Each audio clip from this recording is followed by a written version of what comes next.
Hello, today I'm going to be talking about Zoom, a video conferencing application. If you have never used Zoom before or can't remember how to get Zoom to launch for you, you can go to zoom.us. And when you get to zoom.us, you will see what you're seeing now on the screen. This is the homepage for Zoom. If you have used it before, you can simply click on sign in. If not, click on sign up. It's free. Make sure that you are logged into Chrome with your school credentials. And then you will click on login or sign up with Google. I already have an account, so I will sign in using Google. And it launches right up and has your picture up here. As you can see, my picture's there. One thing that you'll notice on the Zoom dashboard is there's lots of things that you can do from here. You can change things in your profile. You can look at meetings, things that you may have scheduled or upcoming, or even previous meetings that you've had. You can also look at your recordings, any recordings that you've been part of. You can look at that. And you can mess with your settings here, which we are going to look at in just a second. Up at the top, you'll see that you can schedule a meeting, you can join a meeting, or you can host a meeting. And when you host a meeting, if you hover over that, you'll see that you have the option to host a meeting with video on, with video off, or just to show your screen only. Before we go into that, I want to show you the settings, because some of these settings you can only get to when you are on the website itself. You can't get to them through the app. If you have never used Zoom before, or if you've used it before but not on the device that you are currently on, such a Chromebook or a laptop, when you first log in and you try to join or host a meeting, it will automatically download that app for you. It doesn't take very long for it to do it, and once it's on there, you're good to go and set. But in the application, you do not get nearly the amount of setting options that you do when you are on the website. And some of these settings are rather important. Some of them you'll see are automatically turned on, some are turned off. Some of them have been locked by VBCPS admin through the Department of Technology. For instance, requiring a password when scheduling a new meeting, that is locked. Zoom will help you with that as you schedule a meeting. That's not that big of a deal. And it also requires a password for instant meetings. However, with that being said, if you turn on embed password and meeting link for one-click join, that means when you create a new meeting and you share that link through, say, Schoology, the password will be in the actual link itself, so that when students click on it in Schoology, they won't have to use the password. Once they get into Zoom, it will automatically take them right into your session. You may want to, and it's advised that you turn on the mute participants upon entry. This will make it so that all students, when they come into your Zoom Meet session, that they will be muted, and you won't have to worry about 10, 15, 20, 30 voices all start chatting and talking all at the same time. They will all be muted. You could get upcoming meeting reminders. You can turn on and off the chat feature. If you do have the chat feature on, you also have the ability to prevent participants from saving the chat, so only you as the host can save the chat. You can turn on private chat if you want. I would suggest not doing that with students, because this would allow the students to be able to chat one-on-one privately without the rest of the group, and especially you, the host and teacher, being able to see what they are chatting about. You can auto save your chats. You can turn on playing a sound when participants join or leave your session. And if you turn that on, you do get to have the option of selecting whether everyone hears it when they come in and out, or if only you, the host, can hear it when someone leaves or joins. And you can also select this for if students join by telephone or participants join by telephone, whether or not it will record and play their own voice. Another important one that I wanted to show you before we dive into anything else is in the meeting advanced section. We have breakout rooms, and we'll talk a little bit more about breakout rooms when we go into the actual app. But this is where you have the ability to turn it on. It is set off by default. So this is something that you'll have to come in on the site to turn on first if this is something that you would like to use. And you probably also want to select to allow the host to assign participants to breakout rooms when scheduling. So those are some of the features that the options that you definitely want to take a look at while you are on the site. Now, we're going to take a look at the app itself, and we can launch the app. I have the app already installed on my computer, so I can launch it by simply going to the app, or on the website, I can come here and I can launch it by just saying I want to join a meeting, schedule a meeting, or host a meeting. And I'm going to host with video on. You'll see that it's going to ask me if I want to open Zoom. I say that I do, and it will open the app right away. Then it's going to ask me if I want to join with computer audio, which I do.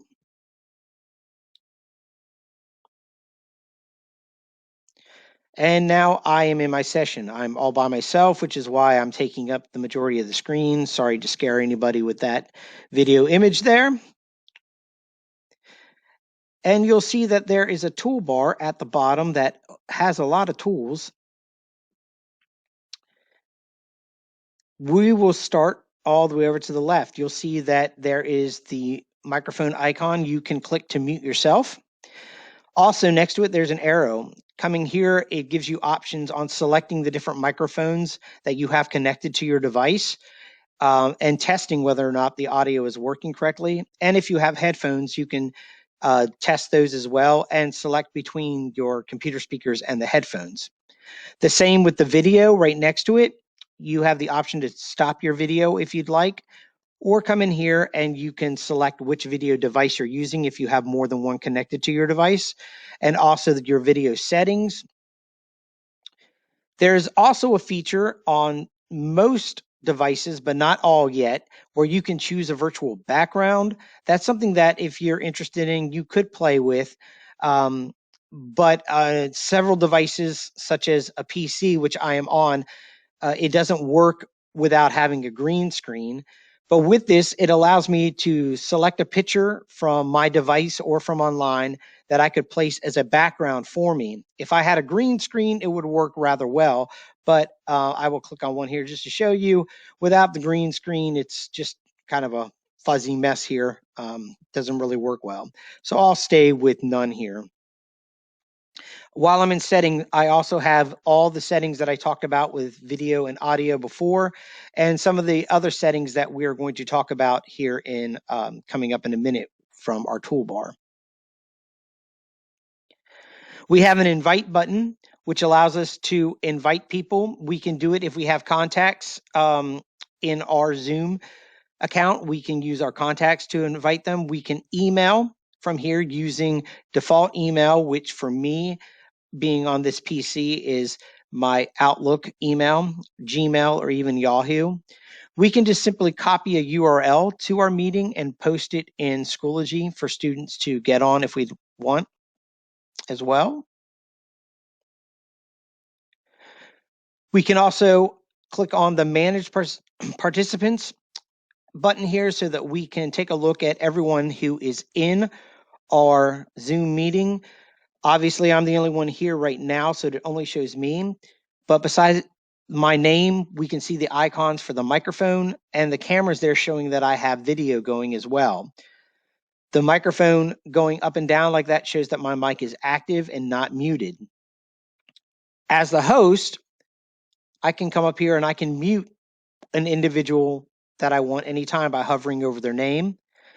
I can come to the More button and I can rename them. So if somebody joins your group, a student with an inappropriate name or something of that effect, you can come in here and change that name and even edit their profile picture if you feel that that is inappropriate as well. You also have the option to mute everyone at once by clicking the Mute All button or Unmute All. And under this More selection here, this is where if you wanted to, during a meeting, instead of having to run back to the website, you can select if you want to mute participants on entry. If it's checked, that means that's what's going on. If it's not checked, it's not. You can allow participants to unmute themselves. Probably not with students. I'll probably want to uncheck that. Allow participants to rename themselves. Probably not a good deal with students. Play, enter, exit chime. I do want that. Put participants in waiting room on entry. This is great to have this selected because this means that even if they have that direct link with the built-in password, when they click on that and they come to my Zoom meeting, they are going to be put in a waiting area by themselves and they will wait for me, the host. I'll get notified that they are there in the waiting room. I will then approve them to come into my meeting. This is helpful because it's a nice security measure to make sure that there aren't people trying to join your meeting that shouldn't be there, whether they be students or somebody else. I'm sure some of you have heard about the Zoom bombing that's been going on with people joining groups that aren't supposed to be there. And this is one preventative measure for that. And you can lock your meeting at any time as well. Meaning when you lock your meeting, no one can come in after that point. So you can lock it and keep it where it's at. So you might want to give a 5-10 minute time limit and even tell your students, after 10 minutes, the meeting will be locked, so you won't be able to join. So please make sure that you join within the first 10 minutes or something to that effect.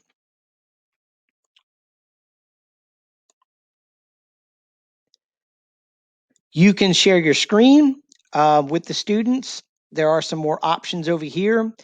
You can select to only have one participant sharing at a time. You could have multiple participants sharing their screen at a time. With students, I don't know if I'd want to do that, but of course, this is all optional and up to you. In the advanced sharing options, I can select so that only the host, only myself can share, and that students or participants cannot share their screens, only me. Or I could select it so that participants can share, but under who can start the sharing, I'll select only host, which means that if a student tries to share, they won't be able to until I give them permission to share, which is probably the safest, easiest route to go with. There's the chat feature. With the chat feature, students, participants, host, teacher can come in, type questions and answers as they go along. Please note that there are 3 little dots over here for more options. And with these options, you can select that no one can chat if you want to turn off that feature while you're in the class. Maybe you have it set on the website and most classes it works for, but for whatever reason, this class it's not working well today with, you can turn off that feature by saying no one can chat. Only the host can chat. So only you can chat things to the participants if you want, or you can make it everyone publicly. There is an option that will show up that says everyone publicly and privately. If you see that, I highly advise using that one, especially with students, because that again will allow students the chance to go one-to-one talking. If you have that turned off in the website though, you won't see it as we don't see it here. But you can change that option in here should you have it turned on the website. Next, we have record. And with record, you want to record your sessions, especially if you are introducing new material to your students.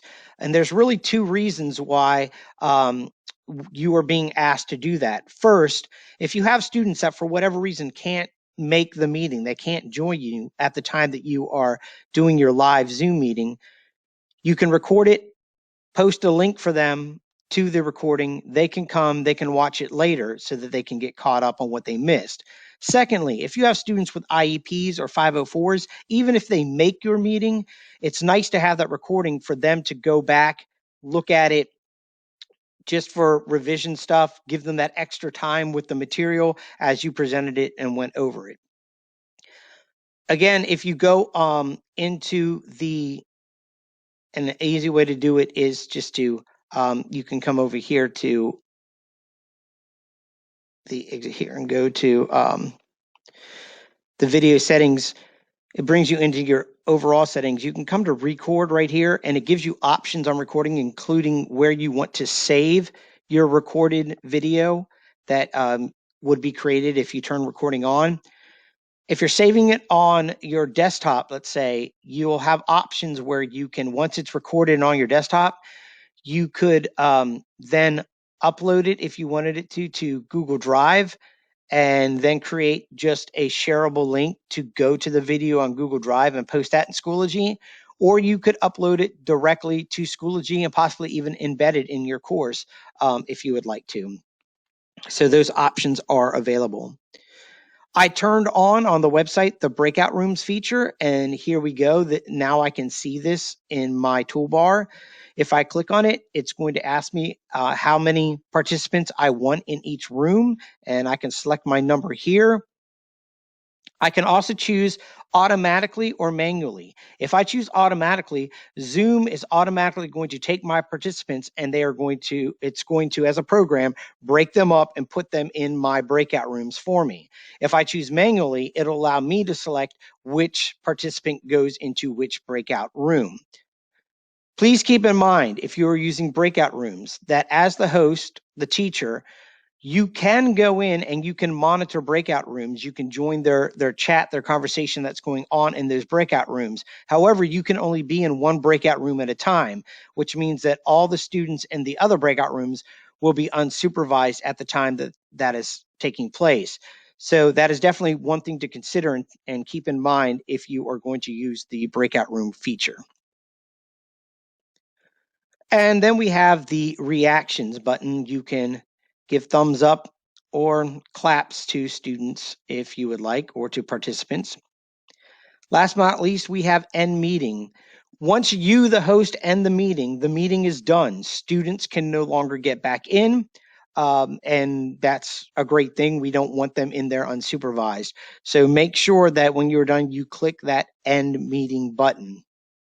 And I'll go ahead and do that now. Click the end meeting. And when I do, it's going to ask me if I want to end meeting for all. If I just, as the host, want to leave the meeting, I want to click end meeting for all. That means any students that are still hanging around, that haven't left, if I click end meeting for all, they all get booted out all at the same time, and the meeting is done. This is the dashboard for the app that you didn't see because the video popped right open on top of it. But from the dashboard, you can join a meeting, you can share your screen, you can schedule a meeting, or you can create a new meeting at any time from Zoom. I do hope that this was helpful for you and gives you an idea of how Zoom works and how you can use it. If you have any questions, please email me anytime. And I hope you have a great day. Thank you.